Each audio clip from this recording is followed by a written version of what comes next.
जय जगन्नाथ सांग मैंने आशा करुच्ची समस्ते बहुत ही भलरे थे। आज वीडियो रे आमे डिस्कसन करवा जे अपकमिंग जो एसएसडी एग्जाम होगापाई जाऊँगी से एसएसडी एग्जाम बा जोटा आमे सेवक सेविका पोस्ट पर विशेषकर पिला माने प्रिपेरेसन करुछंती तार एग्जाम डेट केबे केबे एग्जाम हेबो से रिगार्डिंग आज आमे डिस्कसन करवा। ता पूर्व जो मैंने चैनल को नुआ कर आसीच निश्चित भाव में चैनल को सब्सक्राइब करो ओके एवं प्लेलिस्ट को जाइए आपण आमर जिते सारा क्लास चली आपण से क्लास को मध्य देखिपारे एवं भल लगे निश्चित भाव में चैनल को सब्सक्राइब करेंगे ओके। तो स्टार्ट करवा वीडियो देख। तो जो एसएसडी एग्जाम आसी जो थे आमर सेवक सेविका पोस्ट सबुठ बेसी अच्छी तापाई ही पिला माने मैक्सिमम प्रिपेरेसन करुछंती एवं टीजीटी पोस्ट बहुत कम अच्छी तापाई एते पिला माने ध्यान देउना सेवक सेविका पोस्ट पर विशेषकर पिला माने प्रिपेरेसन करुछंती हला। तो आमे जानिछु ऑलरेडी एसएसडी एग्जाम पाई जो एप्लिकेशन फॉर्म ऑनलाइन माध्यम रे एप्लाई कंप्लीट हो जाइए ओके।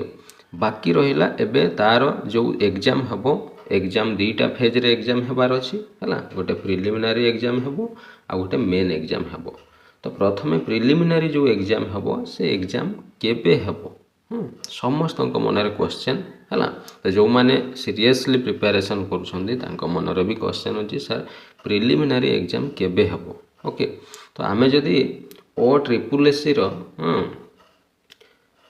ऑफिशियल वेबसाइट को आपण जीवे से आपण देखिए जो फॉरेस्ट गार्ड पाई जो बाहरी थिला तार काम बाकी रही जाइथिला ताकू कंप्लीट कर दिया गला। एबे रिसेंट काली देखिबो गोटे नोटिफिकेशन आसीछि जो थिरे जो फार्मासिस्ट पोस्ट आउ जो हेल्थ वर्कर पाई जो पोस्ट आसीथिला ताकू मध्य कंप्लीट करा होछि बुझियला। तेणु गोटे परे गोटे समाने जो भी पोस्ट सब बाकी रही जाइथिला तार काम समाने गोटे परे गोटे कंप्लीट करूछंती बुझियला। तेणु जो आरआई अमीन एग्जाम पाई बाकी थिला सेटा भी देखिबो रिसेंट ए किछि भितरे दिन भितरे 15-20 दिन भितरे तार भी काम कंप्लीट कर दिया जिवो बुझियला। तेणु एटा देखो तमरो मार्च मास कंप्लीट हेबा पाई जाउछि हैला। तेणु टाइम रहिला गोटे मास एप्रिल मास सुधा से जो आरआई अमीन रो वैकेंसी बाहरी थिला तार रिजल्ट से माने पब्लिश करिवे हैला एवं सेटा जेमती पब्लिश हे जिवो ता परे परे से माने एसएसडी एग्जाम करिवे बुझियला। तेणु एसएसडी एग्जाम कथा आमे जदि देखिबा एसएसडी एग्जाम देखिबो निश्चित भाव में मे मास रे ही कंडक्ट करा जिवो हला। तेणु जो माने भी सीरियसली प्रिपेरेसन करूछ से माने मे मंथ को आपण फाइनल बोली धरि नियंतु बुझियला। मे मंथ रे ही आपणकर कौन हेबो ना एग्जाम हेबो हला। तेणु 99% चांस अच्छी मे मंथ रे ही एग्जाम हेबो बुझियला।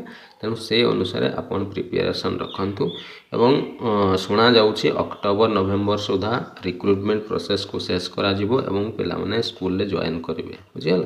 तेणु मे मास रे एग्जाम हेबाटा प्राय सुनिश्चित बुझियला। तेणु जो माने सीरियसली प्रिपेरेसन करूछ से माने भल भाव में पढ़ा पढ़ी कर आउ ताकू बारंबार रिविजन कर पिला माने रिविजन जे पर्यंत न करिछ से पर्यंत सक्सेस पाई परिबोनी। खाली भावुच मु सिलेबस को कंप्लीट कर देले क्वालिफाई कर जीवी सेमती नुह आपन को बारंबार रिविजन जो पिला जेते बेसी रिविजन करिवो से एग्जाम रे शीघ्र क्वालिफाई करिवो बुझियला। ए कथाटी मन रखिबो हला। ता सहित जो भी क्लास चली आम यूट्यूब चैनल रे आपन देखि परिबे भल लागिले निश्चित भाव में सब्सक्राइब करिवे हला। तो ये थिला गोटे न्यूज है जोटा तुमको मुझे जनइली है आपन भावुवे सार आपन मिछ कहते फेक सेमती किसी नुह जो मैंने फेक भावुंट देख एग्जाम हेबार अच्छी जो मैंने फेक भावुच से मैंने भावु था जो मैंने सीरियसली पढ़ापढ़ी करुच से मैंने निश्चित भाव में मे मंथ को टार्गेट करी आपन पढ़ापढ़ी सीरियसली करतु बुझीगला। तो ठीक अच्छे वीडियो को आज ये रखा नेक्स्ट वीडियो रे किसी अपडेट आसिले मुझे निश्चित भाव में जनइबी ओके। तो ठीक अच्छे थैंक यू जय जगन्नाथ।